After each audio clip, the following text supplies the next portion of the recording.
This is a Big Facts Network exclusive.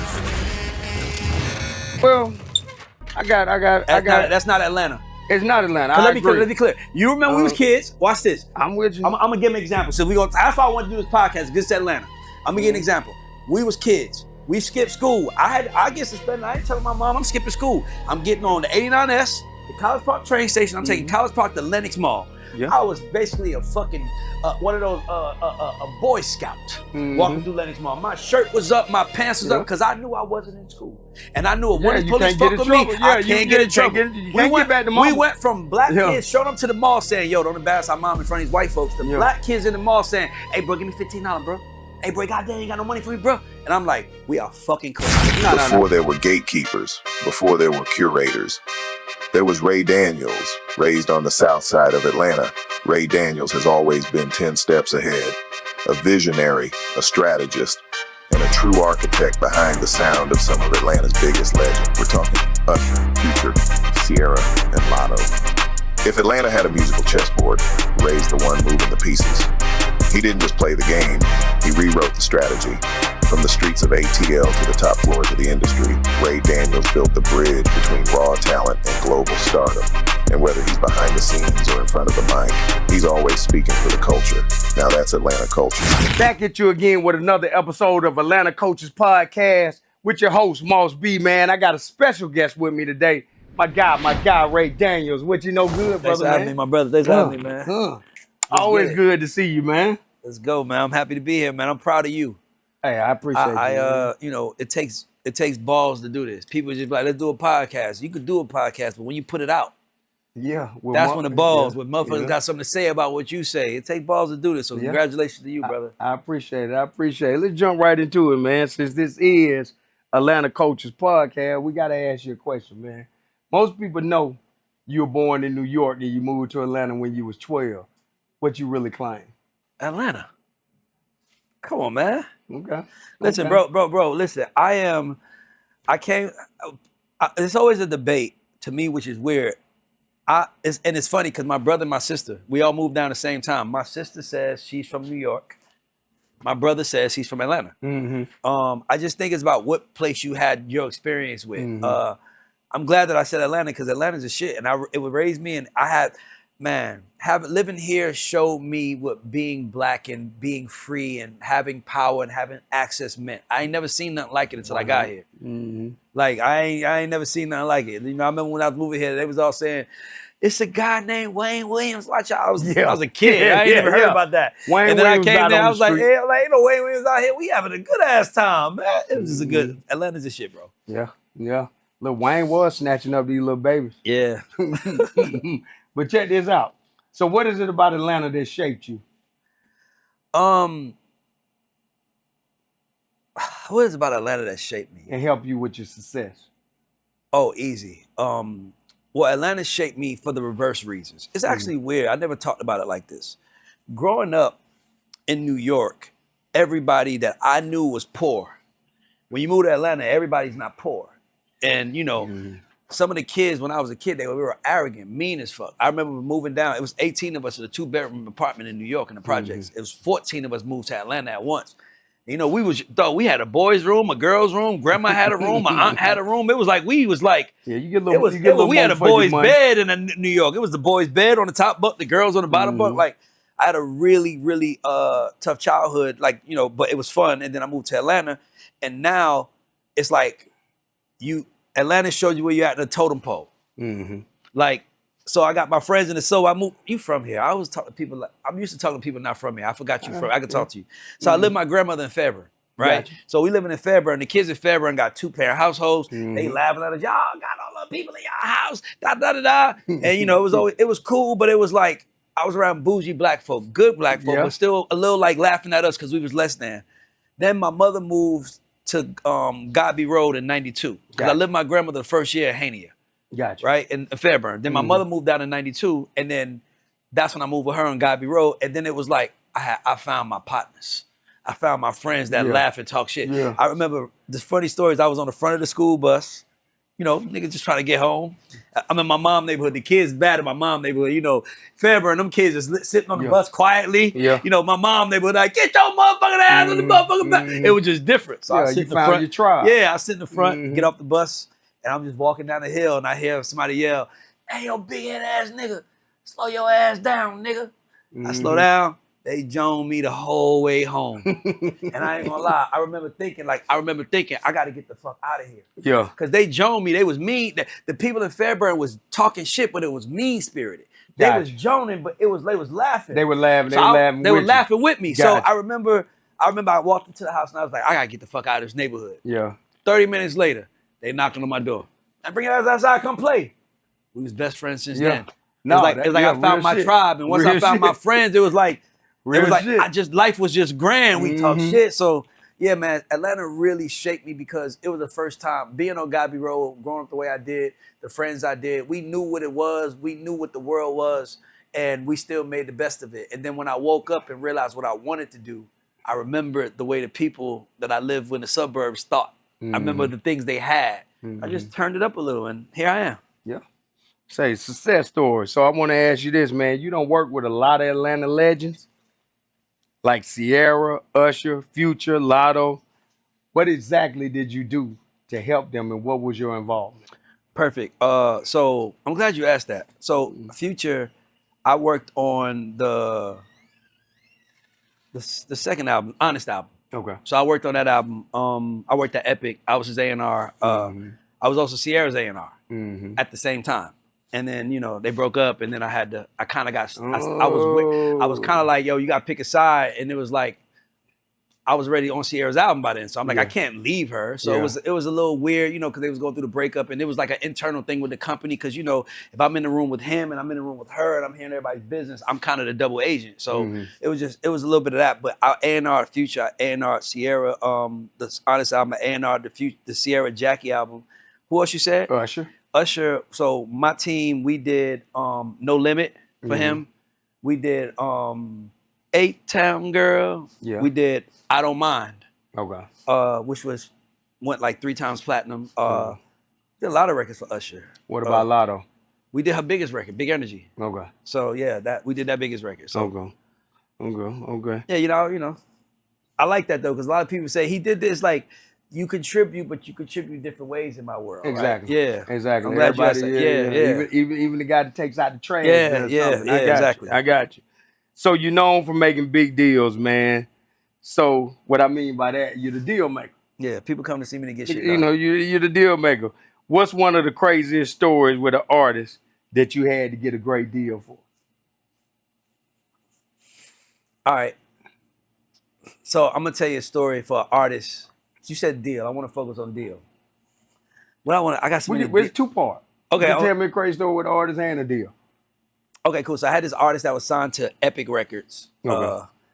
And I just signed, but the music business is very it's very political, right? So you walk in with the right person, it could go good. If you walk with the wrong person, it can go bad. So I wound up getting my artist a deal with Epic, but it was kind of like one person was trying to push it through, another person was trying to push it through to get a meet with LA, and somebody just took me to LA. And when they took me to LA, we did the deal. It was on, right? So we in the deal, and now the people who are at the company, they're like, you signed to them, we ain't got no money for you.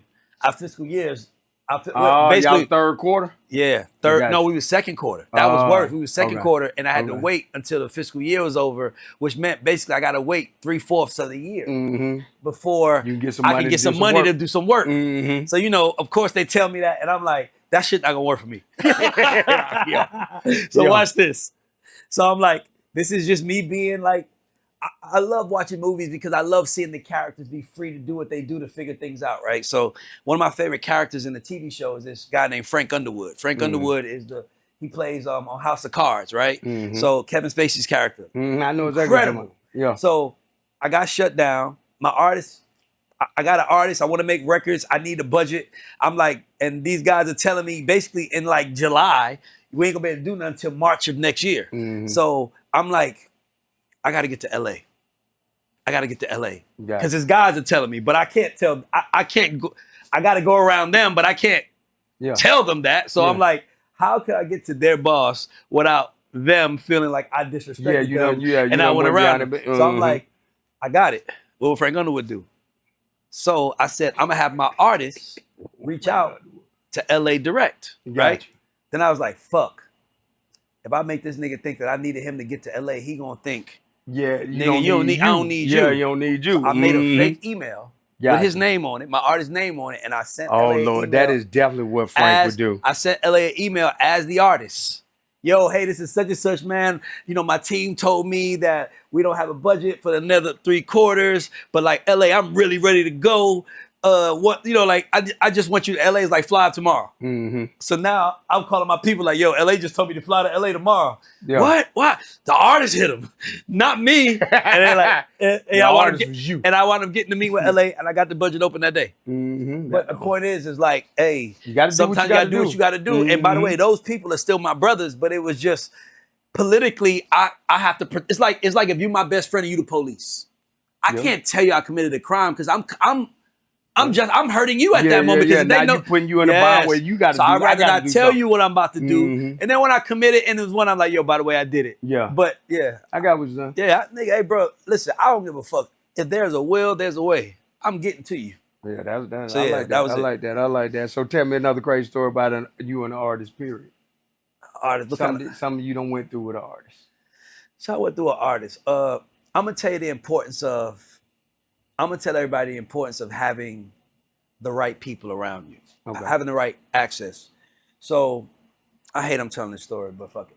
So ASCAP calls me. By the way, this is like 2007. ASCAP calls me. Hey, y'all doing really good. I'm like, thank you. You want to advance? I'm like, oh yeah, I want to advance. Yeah. How much can I get? Like, how much can I get? He go, shit, I can get like 100. I'm like, can you do 150? You know, I'm trying to negotiate. He's like, I got 150 for you. I said, what? Hell yeah. I called my guys. Yo, we got 150 coming from such and such. They was like, dope. Hell yeah. I didn't even know they did that. I'm like, I didn't either. Yeah. So we're in the studio with Rodney Jerkins, and you know, I'm thinking I did something. That's another thing that I never did. I never was the guy that withheld information. I asked the questions by presenting information. So I'm just in the studio with Rodney one day. We just hanging out with Rodney Jerkins, and I'm like, yo, man, you know, he's like, who y'all with? I'm like, we're ASCAP. He's like, y'all like it? I'm like, hell yeah, they about to give us an advance. He's like, how much? And I told him the number. He was like, 150. He was like, man, you can get 1.5 for somebody else. Why don't you hit BMI? And I'm like, what? Yeah. So, you know, by the way, shout out to Catherine Bruton. This woman don't get enough credit. This woman has, everybody talk about L.A. Reid and Jermaine's and Dallas. And by the way, all of them, Babyface, all of them have put Atlanta on. But if you want to count who's cut the most checks in this city, it was Catherine Bruton. Okay. So he calls Catherine Bruton. He's like, hey, Cat, so Rock City, they over at such and such, they want to be with you. And Catherine was like, I can't do that because they're too new, but I could do this. And the number she gave us was like, I can give them this much money. It was $700K. Lot more than 150. We are leaving ASCAP. Yeah. All right, I'm about to make, I called my man. This is my brother. By the way, this is 20 years ago. But I called my man. I'm like, yo, I know you said that 150, man, but I'm leaving, man. I got to go to BMI. They giving us 700. He was like, 700? I'll give you 700. At that moment, I knew the game was different. Yeah. Because you could have been offering me 700. Yeah, nigga, you didn't do it. You offered me the lowest number. And now, because I'm lucky enough to have friends like Rodney Jerkins, they give you the game. They give me the game. They call another I didn't know Catherine at the time. Called Catherine and said, you should know these guys. And literally wound up getting, well, if so, it was 700. And then I'm about to say, now it's a hold on. No, it was. But I don't like war. I like people to be good at the end of it. I got you. So I'm like, so I call my man. I'm like, yo, we going to BMI. He's like, no, man. I'll give you 700. So I'm like, all right. So I go to my lawyer. I'm like, I can't believe it. They said 750. They said they're going to give us 700. They're going to match it. He was like, cool. He calls Catherine. Catherine's the boss. I'm in the lawyer's office. She don't know I can hear. He was like, yo, Rock City did 700. She said, I got 800 for him. That's as high as I can go. That's it. Tell her we're going to BMI. Yeah. Tell her we'll be there tomorrow. Yeah. Call my man. My man is like, yo, Ray, I give you 800. And I was like, I don't want your 800. I want to go with BMI. They gave me 800. Then he goes, if you go to BMI, I'm going to get fired. because I wrote the wrong date, election date, in email, and he said, I need y'all to stay for my job. Yeah. And he was the guy that, he didn't introduce me to Tehran because we was already friends, Timothy and Tehran, but he was the guy that said, why don't y'all work together? Because we was best friends already. He was like, why don't y'all just work together? He's like, let's try it. So I always appreciated that. So when he said he's gonna lose his job, we wound up staying with ASCAP. But the point is that, that's real. Imagine if I wasn't with, I didn't know Rodney Jerkins. And see, that's the problem a lot of people in this game make. They keep their information to themselves. They don't tell nobody what's going on because they want to be smart. And you need to talk to people that has been there and done more. That's how you get the game. So we wound up going from 150 to 800K. But I do want to ask you that. I did just hear you talk about gatekeepers. Ain't that he wasn't being a gatekeeper then, was it? That's a good point. That's a good point. But he was being a gatekeeper. But here's the key. No, I'm about to get you. Okay. Because you just brought it to me. That's a good point. He shouldn't have gatekeeped the way he did if there was another gate we could go to.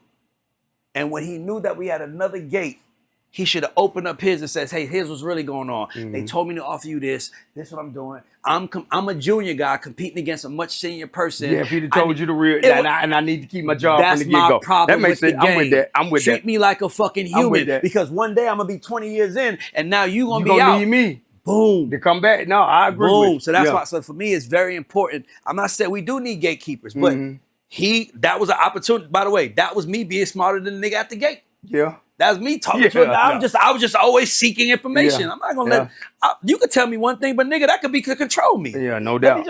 Let me just ask him. By the way, if you're not trying to control me, you should want me to ask him. Yeah. If you don't want me to ask him, you shouldn't care about nobody. Exactly. No doubt. So yeah, when I figured out that people approach you the way they approach you because that's how it's designed, I understood the game now. Oh, they send the friend to talk to the little niggas. Yeah. Okay, cool. But once they know I'm talking to a big nigga over here, now they gotta treat me big over here. Yeah. So talk to everybody. Nah, that make all the sense in the world. Yeah. So check this out. We're gonna talk about Atlanta. Please. And we're gonna talk about the eras in Atlanta. So the eras in Atlanta, which do you think was the most dominant era and why? The most dominant era to me had to be the era between 2000 to like 2008, 9. Because in that era, we got Tip, Jeezy, Luda, the Holy Trinity. Yes. 2 Chainz was introduced in that era. He blew up in another era, but he was introduced to us in that era. You still have Pastor Troy and them killing it. You still have Outkast killing it because they dropped their last album in that period. Yep. So it was kind of like the peak of Atlanta's the greatest, which was Outkast to me. And then the introduction of Atlanta's, the people that carried the chain, which was Tip, Jeezy, Ludacris, Killer Mike, who's still here. All those guys from that era are still here running shit. So I would say 2000 to like 2008, 9. Okay. Yeah. Okay. So check this out. Which side had the biggest run? The East Coast, the West Coast, the Midwest, or the South, and why? The South. The South run started from 1994 to like 2023, 24. Because it's almost over. Yeah. I'm getting there. We get some trouble. I gotta be real. I'm with you. I'm getting there. New York had it, but I think that once the 90s hit and we knew how much money was in it, New York couldn't control us. Atlanta got in, Miami got in, LA got in. Everybody started getting in, and yeah. So, piggybacking off of that, Atlanta once felt like the center of gravity for hip hop, right? Absolutely. So, do you think that with the throne is slowly going away?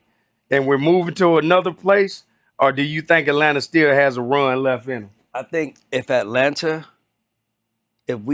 music industry, if black culture allows Atlanta to die, I think we are cooked. I think Atlanta I think Atlanta is the only place where you have the freedom to believe you can be anything you want to be no matter where you are. Yep. For black folk. Black agree. music, black people in general. Emphasis. Don't get me wrong, you're gonna have a Memphis, but the niggas in Memphis, like look at Yo Gotti left Memphis. Yeah. Young Dolph couldn't even go back there. Everybody leaves where they come from. Chicago, the reason why Atlanta is so important is because it's the only city outside of New York and LA, and maybe Texas, Miami too, that if you make it out, they expect you to stay there. Yeah. Like nobody thinks DJ Khaled should be living in Miami because he's the biggest DJ. Yeah. Living in LA, Khaled needs to be in Miami, where he's from. I think it goes like this too when it comes to that. Cause like I say, like my ex-girlfriend was Gangsta Boo. So when she blew up, I noticed in those smaller markets and those pockets like that, a lot of times when you make it, it's no longer safe for you there either.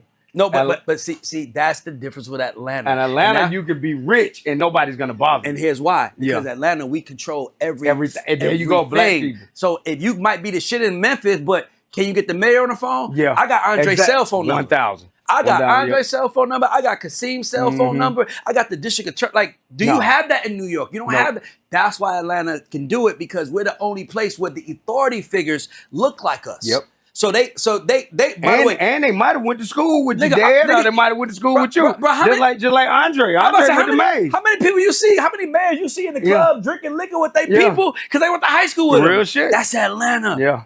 That's Atlanta. And that freedom for black people to thrive is what makes us have the confidence. Outkast, no group. Think about this. L.A. Reid had 5 acts that he signed out of his Atlanta office who was at the talent show level that went diamond. Yep. Diamond. Nigga, not platinum. Let's be clear. Not platinum. Listen, but no, not diamond. Fuck that. Platinum is easy when they was at talent show level. Yeah. Outkast wasn't buzzing, touring the world. Yeah. Like Tony Braxton wasn't buzzing, touring the world. Yeah. Nobody. Usher was. Everybody came in the room and was on the right here in front of 3 people and did they fucking best. And he figured out how to help them get to 10 million each. That cannot happen in no city but Atlanta, because everybody is like, get the fuck out his way.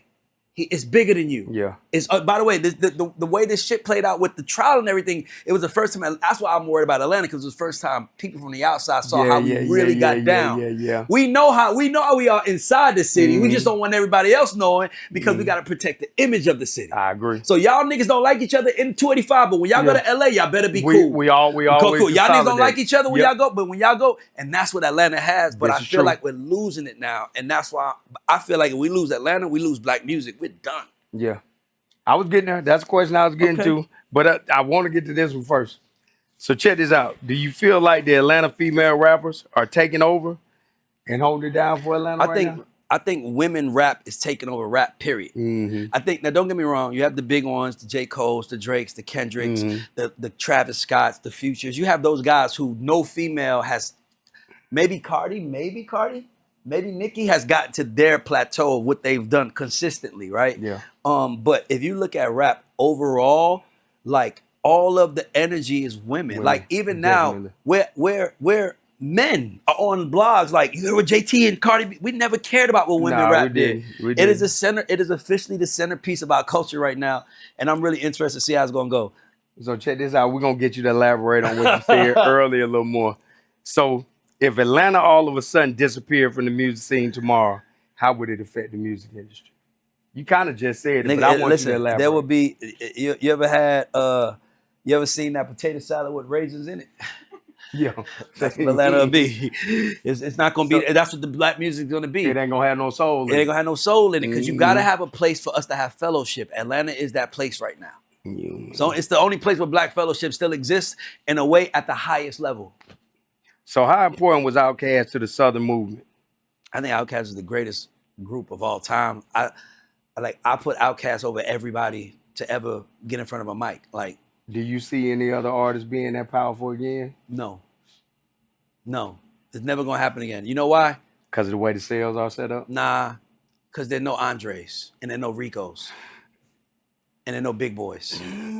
How long? How long? I can get you. Let's do it. Because I'm from Atlanta. Let's do it. So no, I'm with you. Let's do it. So I'm with you. I definitely think it's definitely no more Rico. No, let me tell you what I mean. When I say no Ricos, no Dre's, no big boys. What I mean by that is, like, I went to high school with a Rico. I went to high school with Shaba. Shaba was Dre's girlfriend. They were regular kids. They were regular kids who had talent. Now the streets have taken over so much that you got to have credibility and talent. And Outkast they didn't need credibility. They were just Southern player. Listen, nobody asked if they really own Cadillacs. Yeah. Are they really about that life? No one cared. They knew they were entertainers. They was just entertainers, and they was allowed to grow. First album, platinum. Second album, double. Third album, triple platinum. Fourth album, 5 times platinum. Yeah. 6th album, diamond. 10, yep. And they win the Grammys for the best album. By the way, that's the last time a rap artist has ever won. And I think the only time in history a rap artist has ever won best album. Yeah. At the Grammys. It was. They were the first. That was, and so my thing is, think about how important that was. And here's the other thing about Outkast. Every year, they were different. The Southern Playlist of Cadillac Funky Music is not the same guys that was just singing. like you said. They grew. They were allowed to grow. They was allowed to grow because there was no pressure. It was like think about the pressure Thug and Baby and all these gonna have. Like how much they gonna say? It's like Atlanta got the spotlight, so now we got the pressure. Not even that. Going back to what you said earlier, now we expect these rappers to actually live the life that they rap about. We have never been like that. Like you said, nobody thought that somebody was really out there selling drugs. Like it was just like being an actor on TV. You was here to present something really good that we can listen to and something that we can actually visualize. You know what I say to people? The streets used to be funding the talented artists. There you go. And then the talented artists started taking off and leaving town. And the niggas in the street was like, I'm gonna put my motherfucking self on. That makes and then it got worse and worse and worse as it got worse. I'm telling you, bro, like that's why I'm like, I feel like it's the most critical time ever right now. And we should be talking about how we're going to go forward rather than anything else. Yeah. It's a critical time right now for Atlanta, bro. And if it's a critical time for Atlanta, it's an even more critical time for black music. I agree, for black music, period. Because we definitely don't have any control over anything. Nothing. Nothing right now. And we might lose a city, all these buildings. Every time they build a new building, that's 600 white people. We have already voting. That's one building can change it. We have already lost the city. Like we got to maintain 285. Man, we have lost if I see a high rise or old net, I might blow that motherfucker up. I'm about to tell you what's going on with the city. Worst thing ever happened to it was that South Atlanta shit when they got them split the votes and they took care. I'm like, bro, y'all do know. Since I've lived here, I'm 47 years old. I have never seen nothing but a black man. Me and Killer Mike talk about this shit all the time. Just like you were saying, this is the only, when I would see me and Lola would talk, that's Boo, and she was from Memphis, I would listen to the things she would say and the way she would say things, and they didn't expect to be nothing. And I've always known that I was supposed to be great. Talk about that. Because the only thing I've ever seen was great blackness around. You know what it's like? It's like, you know what Atlanta is like? Atlanta is like Brooklyn of the South. If you from Brooklyn, you think the world is mine. Yes. That's the only, like Queens niggas don't think like that. No, the Bronx show don't think like that. One day me and Mike, I swear to God. The Bronx don't even, you got some fucking nerve to think you deserve everything. But Brooklyn, and that's what Atlanta is that. And the motherfuckers tell me that I'm uppity, and I don't think I'm like, that's just the way it was supposed to be. And then Mike always tell me, he said, bro, you have been raised in a certain situation where you ain't never seen nothing but black excellence. Yep. You get what I'm saying? So I'm like, I didn't realize that shit. And by the time you get old, you've been enjoying it. That's another thing. We've been enjoying it, right? And then you look up and you're like, hold on, this shit ain't here no more. Yeah. That's how I feel. I feel like I'm losing. I feel like we're losing the city. Yeah. So I say we done already lost it. I'm good. But I will tell you this. I'll say this. It's our fault. It's our fault. Let me tell you why it's our fault. Let me tell you why it's our fault. Because our parents, you 47, I'm 46. Our parents did not fucking play with us. Did they not? No. I will fuck you up. You do it. You make me look bad out there. You make a scene in public. My mama fuck me up. I'm gonna tell you what happened. So we grew up with those kind of, did you not have that kind of parent? Yes, no, I did. I did too. Have I ever talked to you about that? Nope. But I know the parents you grew up with, but we grow up saying, I don't want to be as hard on my kids. My mom was on me. So now I want my kid to have an opinion. What you think, son? And now he's 8 years old telling you how you feel about the world. And then he's 16 and he's dealing with other adults and he's talking to them like they his friend. Nigga, when the last time a 6 year old said, how you doing, Mr. or Sir? They parents tell me, you gotta call that motherfucker Sir. Fuck him, he ain't got more money. It's like we're raising our kids to not give a fuck because we wanted to not give a fuck and now we're mad that no one gives a fuck. Yeah, I'm with that. Now that's part of the problem. I think the other part of the problem is let's flip some of that shit back on our parents, right? So a lot of that shit that goes on in the city is nobody kept anything.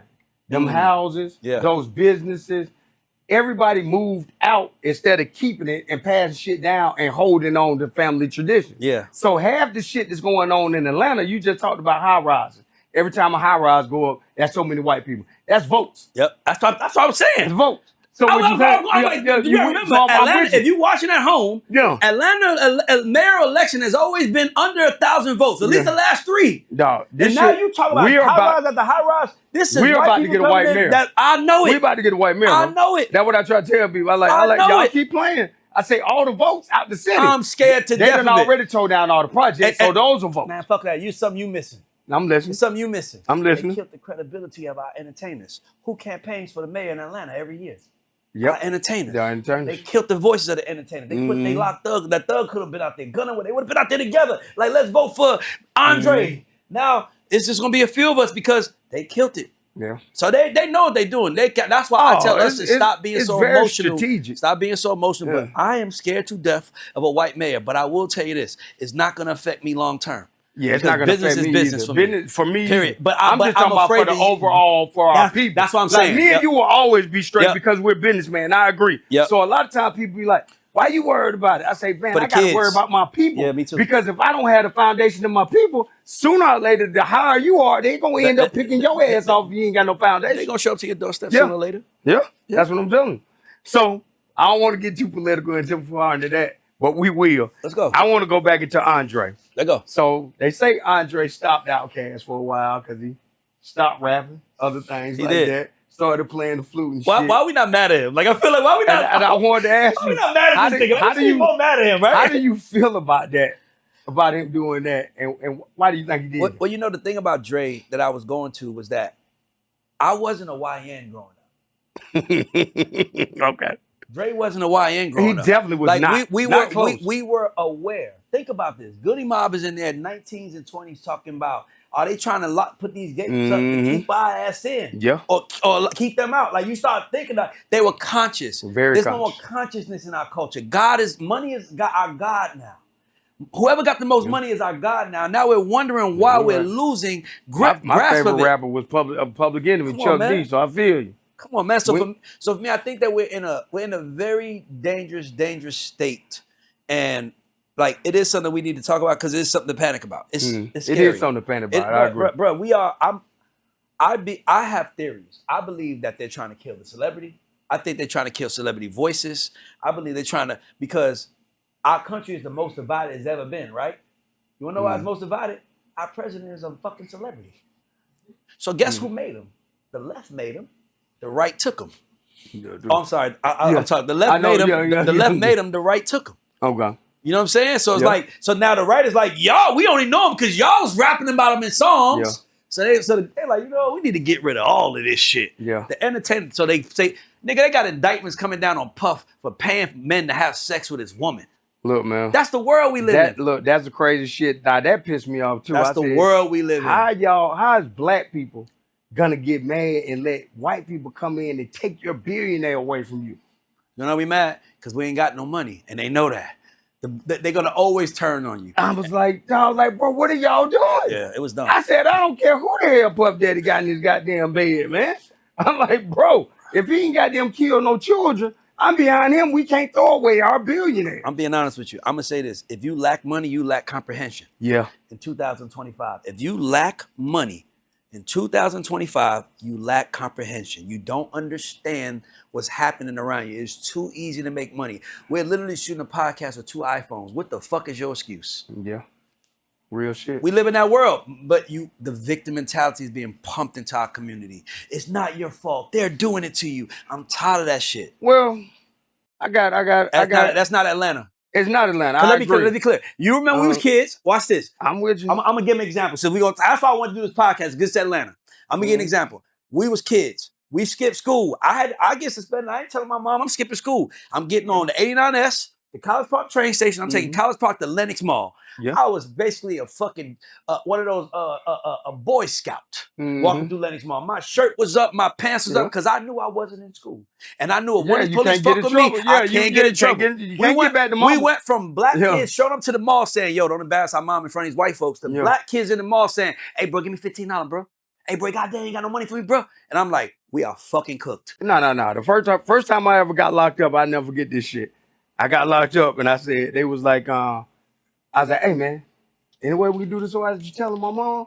They're like, man, you ain't worried about going to jail? I said, no, nigga, I'm worried about my nigga, mama. I don't give a fuck about yeah, jail. Yeah, I'm worried about what my mama I can deal with y'all niggas. Yeah, I can deal with y'all. I can't talk to her. Deal. Yeah, exactly. She I'm coming like, at my head, then we gonna talk this. And then if I say the wrong thing, she coming in my head again. Yeah, they thought that shit was the funniest shit in the world. He worried about his mama. He ain't worried. I said, yeah, I'm worried about my mama. My mom beat my ass. That's what we need to bring ass whippings back too. Too many parents cool with their kids. Yeah, you need to beat your kid's ass. I agree. My son is scared to death of me. I ain't hit him in 10 years. No, you're supposed to strike the fear of God in your children. My son, you supposed to and be we God. tight. Yeah. But he don't play with his, I don't fucking play, bro. He got to know when not to play. Yeah. Yeah, that's a line. Sure. So check this out. You have always lobbied for songwriters, right? Which songwriters in Atlanta or producers deserve their recognition that don't get their recognition like this? Don't.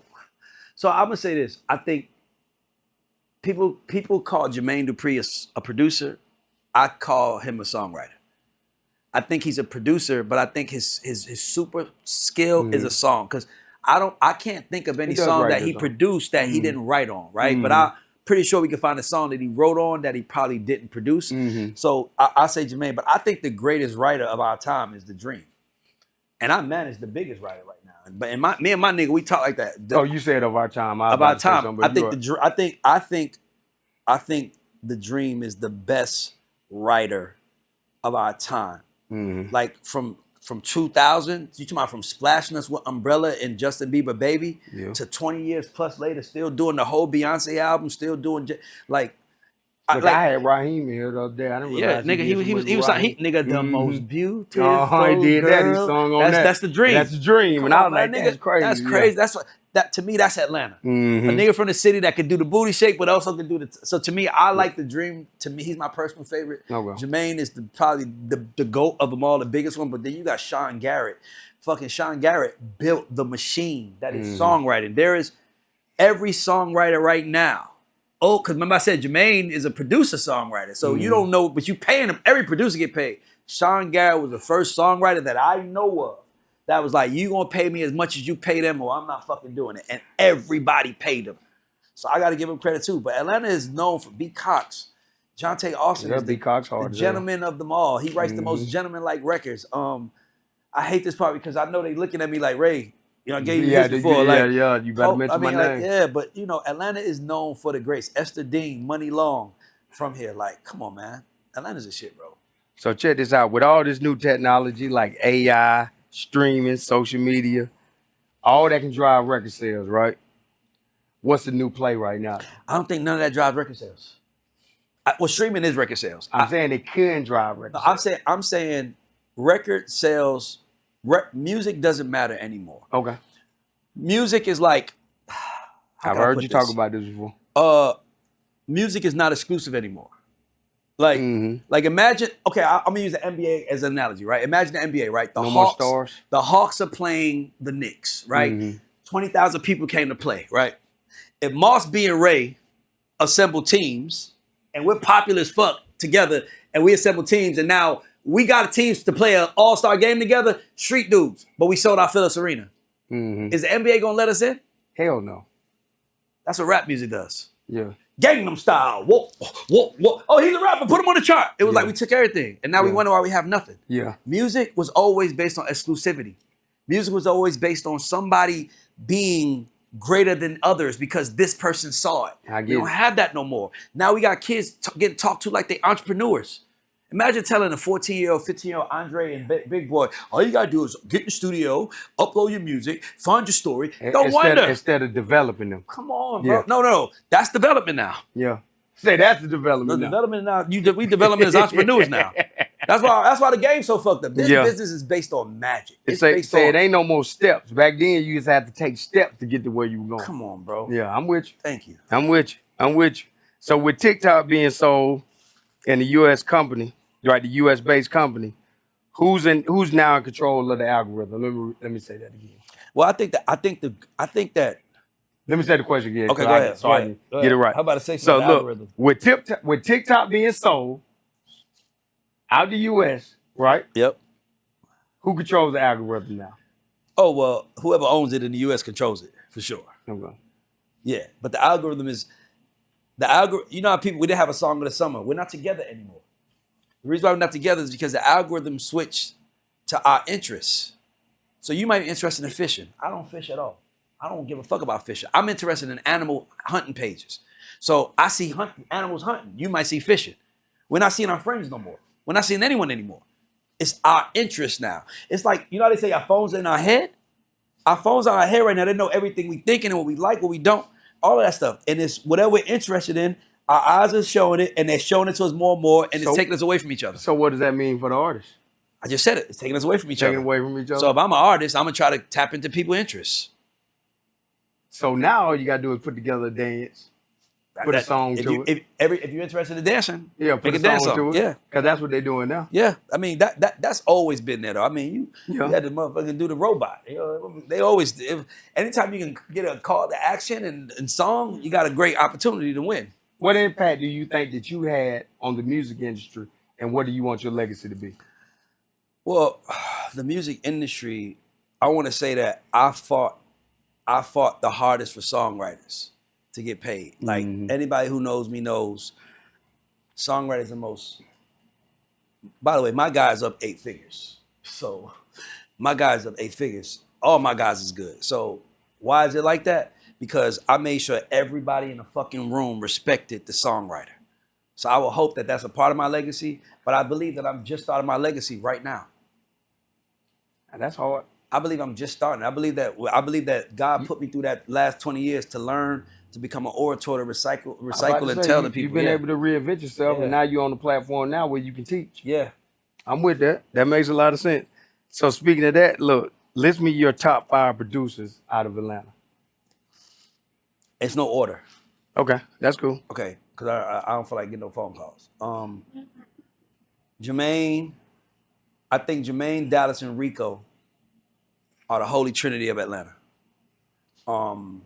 I believe that no matter what list you give, as long as Jermaine Dupri, Rico Wade, and Dallas Austin are there, the list is vital. Because you could add Sean Garrett, B. Cox, great list. You could take them off and add Jonte Austin and Polo the Don, a great list, right? Mm-hmm. Like, as long as those 3 guys, Rico gave us The Dungeon, Outkast, Goody Mob, everything that, TLC Waterfalls, everything. He was friends with T-Boz and did at the salon, and T-Boz introduced, it's like Rico, Dallas Austin gave us TLC. He did Madonna. He did Michael Jackson. He did everything. Mm-hmm. The weird kid that rode the BMX bikes off of Herschel Road now is producing for Madonna. Dallas. He had Madonna running around Atlanta. And then Jermaine. Mm-hmm. I don't think, maybe if I'm missing someone, like that should be there, but I believe that those 3 are the most important, because then you can add Zaytoven, you can add Shawty Red. There's so many people you can add to that list, but if those 3 are there, I think everybody is good. Mm-hmm. I'm with you. This your list. Yeah, for sure. This your list. So check this out. If you had to make an ultimate Atlanta song, right, and you being the executive producer, I need somebody. Look, okay, that's a good one. You got to have somebody to make the beat. Oh, Lil Jon too. Lil Jon should be there. You got to have somebody. I know I was gonna say Lil Jon. He was another weird kid. He did crunk. I actually made him the 4th one. I think he should be, because he actually gave us a genre. He did. A full genre. That's and he was also another weird kid that rode a skateboard. Yep, from the side, from the west side. Yeah, on cars together. Yeah. So back to us making this song. You fine. Back to you making the ultimate song. You're the executive producer. Okay. You got to get somebody to make a beat. I'm gonna just give you a skeleton. You got to get somebody to make a beat. You got to get somebody to do a hook. 1 verse, 2 verse, 3 verse. Go. Put together the song. I'm gonna go Toomp. Toomp gonna make a beat. Because Toomp created trap music. Okay. Trap genre. And them trap drums is let you know that it's the South, right? So I'm gonna go Toomp as the producer.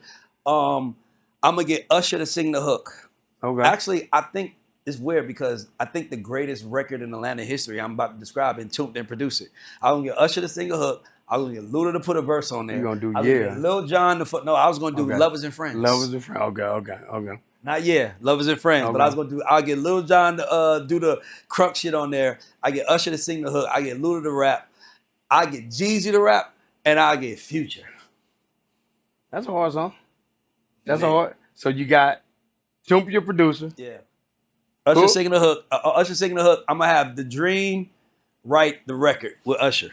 Now you can. I always tell people You can double up on some of this. Oh yeah, for sure. You get somebody, you can get Usher and Dream to sing the hook together. I want to get but I want to give. I'd rather Everybody Dream. there. I'm an A&R. That's what I really. I'd rather Dream gonna write the hook. Okay. I want. You get the chicks but together. I will be honest with you. I will want. Who would I say? I'm gonna throw a monkey wrench in this, and everybody gonna be like, "What?" I would want Don Cannon to finish it. Because I think Don Cannon is the South's Dre. Even though he's from Philly, I think Don Cannon is the South's Dre. On the low, man, Cannon got some of the hardest sounds. But it's not a sound. Yeah. To me, Don Cannon is just, he's a scientist, right? He understands what the person, he understands how to give the person exactly what they need to get over the hump without making it seem like they were trying. Gotcha. Like the way he did Uzi, the way he did, like he make it easy for you. That's why I'm like, and then because he has an ear, once we play him the record, it's like, what's missing? He might say, man, you need to put a drop in this spot right here or this right here, and just having another thought running around. That's a huge compliment. Yeah. Calling him a Dre, that's a huge compliment. And the reason why I say that is because Dre broke artists. Yeah. Cannon broke 2 artists out of Atlanta in the last 10 years. Mm-hmm. Who can say that? Yeah. I'm with you. Like and by the way, artists. Everybody can make a hit, but breaking the artists, signing them, cultivating them, I just love Cannon, man. I'll let him finish any rap record in the world. So check this out. If you was given $100K, right? And you had to rap one Atlanta verse, word for word, without messing up, what the verse would be, and let's hear it. This nigga said, let's hear it. Let's hear it, man. We want to hear you go word for word, man. I'm trying to think on an Atlanta record. See, I'm smart, so I'm gonna pick something that's simple. You got to be able to rap on here where everybody. I know. I'm thinking about it. Nah, not that. Hey, man, I ain't gonna make it easy for you. Oh man, because it's funny. Because I've been let me tell you something funny. You appreciate this. I've been telling I got a lot of people from out of town. Like my team, Chastity's from New York, and I'll be like, let me play the most Atlanta record, and I've been playing Hitman Sammy Sam, Ride with Some Killers, right? And I'm like, but it's like it's not about the lyrics though. It's just Atlanta to me is an energy thing. It's a feel. It's always been a feel. I think the first 100%. time in Atlanta we felt something lyrically that wasn't Outkast, Goody Mob was when T.I. said, to play me, hey, B, I gotta have a track from God featuring Jesus and Jay-Z. And I was like, oh, yeah. What the fuck was that? Yeah. That niggas from Atlanta rapping like that? So that's why I'm like, it's not really a verse city as much as it's a vibe city. Give me a verse that's a vibe. I told you to give me something that you like. And you know word for word. It could be something real simple. I'm just like I'm not used to like this is like breaking frame for me. Like hold on, I'll give you time. Nah, you good. Let me we put the Jeopardy music on during this time. I just want to go to my classic Atlanta playlist because he can go so many different ways. Look, I heard you the other day. You said you was rolling with your homie and you was showing them all the best, the most Atlanta songs you can get. We got the theme music on during this time. We got plenty of cutting we can do. Why he looked at I'm gonna think, okay, if you know you gotta rap it with me, nigga, because I don't do this. I'll be your hype man. Rolling on triple go date, niggas be hating. Oh yeah, you talking about the organization. West Side is what I'm claiming. Niggas all up my chick, talking about a chick I just dismissed when I left that hoe in 96. As she fucked my old clique, Cooley C on the track, man. I say I'm fucking up right. You talking about, I know exactly the song you talking about. I wanted to give we large like them elephants. We ain't leave no evidence. But I wanted to give the song like that because I want to give a song that if you're not in 285, you look up. Everybody can sing Welcome to Atlanta and all. It's like, I want to give you something that if you from the city, the organization can't knock no player. No, can't knock no player. I'm with that. I'm on the one. I'll ask you a question though. Daddy T. What's your favorite Gangsta Boo verse?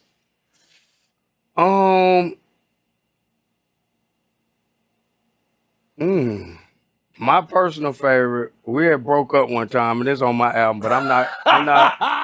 It was a verse she was apologizing to me, but I'm not gonna bring that verse. My favorite Gangsta Boo verse would have to be off of Skinny Pimp's album, and it was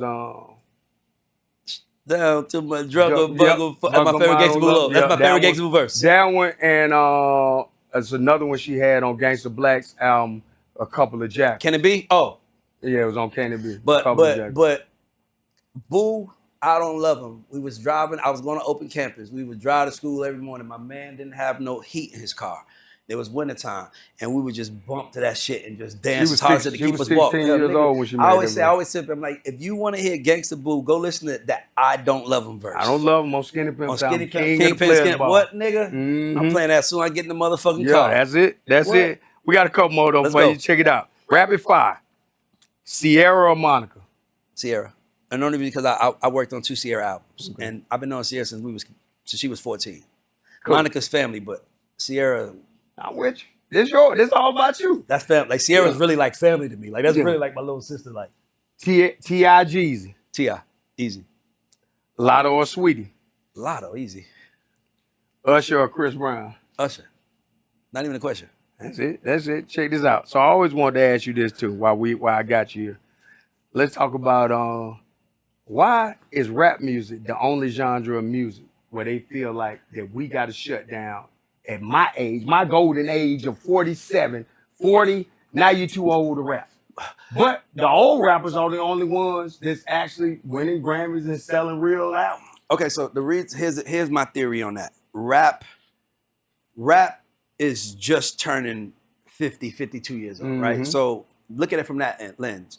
That means that the oldest person in hip hop has only 52 years of experience, right? Got you. You didn't even know if hip hop was going to be around 50 Yeah, years. it wasn't supposed to be That's my around. point, right? So what happens is it's kind of becomes like a young man thing, right? It's like the young man game because It it's is. supposed to be out in the park, kids having fun, and it was supposed to become a young man game, and then eventually it matured. I never thought I would see a rap in his 40s. I never thought I would see a rap in his late. You got to remember, people like this is what people don't understand. Big Daddy Kane is Jay-Z's age. Yeah. Like Rakim is younger than Jay-Z. Like Is he? yes, Rakim is born 69. I think Jay-Z was born 68. But Rakim is Okay. LL Cool J is Jay-Z's age. Think Okay. about that. So that means that these guys were kids. When Jay-Z came out at 28, most of them was done. Yeah. That means they were 28 and their career was over with. So that's a great example of why you shouldn't put a time limit. No, on. I'm telling you, that was how it was. We're slowly fading it out. Like Dr. Dre could drop an album today and the world would care. Yeah. By the way, hip hop has fans in their 50s. When we was kids, hip hop didn't have no fans in their 50s. And Everybody I was agree, kids. because our parents they didn't want to listen. My mother to was that. listening to They Luther wasn't gonna Vandross listen and to that Freddie shit. Jackson. My mother wasn't listening to hip hop. So a lot of that shit is what I want to say on that shit is, this is our blues. This is our jazz. Yeah. So you know our parents had their music growing up. Yeah. So and I think like this, when you got people like NBA, I don't want to use NBA YoungBoy. Let's say Soulja Boy. Yeah, for sure. Ain't nobody so. Who's early? Who's out now? Who's out right now? Just give me an artist that's out right now. And I was saying NBA YoungBoy. I'm first part of my head. You want to say NBA YoungBoy? Yeah. We can say Okay, YoungBoy, but YoungBoy actually can sell tickets. Yeah. The only reason I didn't want to use him. Well, Rod Wave, most people I'm gonna bring it gonna sell tickets. The majority of artists now don't have the fan base that can actually go out and buy a ticket to fill up an arena. Yeah. Or they're not going to. Well, let me just say this. Any business, not just music, any business that is trendy is risky. Got you. Rap no has been always trendy been up trendy. until probably the 50th year. We was like, well, maybe we're not gonna go anywhere. Yeah. But anything you're selling trendy is gonna always be a problem long term. So rap has been the trend that hasn't went away, but I think that I think that it's gotten too powerful. You remember that movie CB4? Definitely. Okay, so remember, Chris Rock. like, he didn't want to hear about rap until his son came in the room and was like, shout out to the low cash, crazy motherfucker. And once he knew his kids, I'm talking about the politician. Oh, you talking about the Once he I got knew you. his kid, like, sweat from my balls. Oh, these niggas got to be stopped. Y'all got my kid. Oh, I do know. I remember. That's what I mean. Yeah, I know exactly So what you mean. I think that's what's happening. I think we've had too much control on the minds of the kids. And they're like, we got to kill this shit. The reason now I think they're using rap as a tool of destruction towards us. So No. you No. That's what I'm trying to tell you. Yeah. It's been a destruction towards us since the 80s. Once No. it started touching, once it Since started the touching, 80s? what? No, hell no. Well, the crack era. Crack, but you still. But nobody was had- rapping you about selling crack. No. You're right. But you still had a balance. In the Well, 80s. I'm gonna be honest with y'all. This is when I think I can really talk because I'm from the Bronx. So I Okay. lived my 80s in the Bronx. So I remember the block parties. I remember when hip hop started becoming really, really popular. It was never a rich thing. We never thought we would see a rap millionaire. It was about fun and fame. We never thought it was, you might get a car, you might get an apartment, but when Special Ed was rapping about every other day he drive a brand new car, none of us believed that. You know what I'm trying to say? We knew he was just capping, right? And it got to the point where it got so big that you couldn't cap no more. Now you telling your real story. Now niggas is rapping about how they really committed murder in songs, and niggas is on indictments. But who do you think, me and you had talked about this before, white people control the music now. So if white people, you just said this. I ain't in my life. I've been in music 20 years. I've never seen a white person in the booth telling a rapper how to rap. Oh no, you don't have to do that. That's my point. You know what you have to do though? What? I'm gonna tell you what you can do to make black people do that. Tell me. The only kind of music the white man lets out is that bullshit ass music. Then you realize that's the only music that's on the radio. And as a kid, you know you want to make some money. So what you do is, I'm not doing that positive shit because that positive shit don't make no money. Let me do this goddamn negative shit because that makes the money. So and the white man is only letting out the negative shit. So you're gonna follow that. So there was a rapper on a major label that was a Jewish kid who made a record with a Jewish derogatory term in it. His label dropped him. Exactly. Why did his label drop him? Because you're not gonna mess up their race. Because he had a conscience in the room.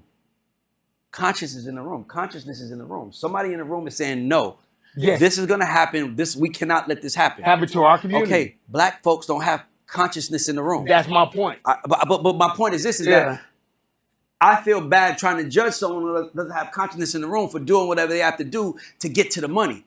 So that's why. So, I'm not judging. I'm not judging the kid. That's what I'm saying. Oh, okay, so what I'm saying is they control it. So they have weaponized rap against us. That's what I'm saying. For sure. That's all we've done it too, though. I'm with you. We the only people saying we saying, yo, he really did what he's rapping about. You can't do that. You didn't do that to Bob Dylan. Wait, he didn't do that. Okay. Eventually, these folks gonna get tired of you and your bullshit, and they're gonna come shut this whole thing down. And that's what's happening.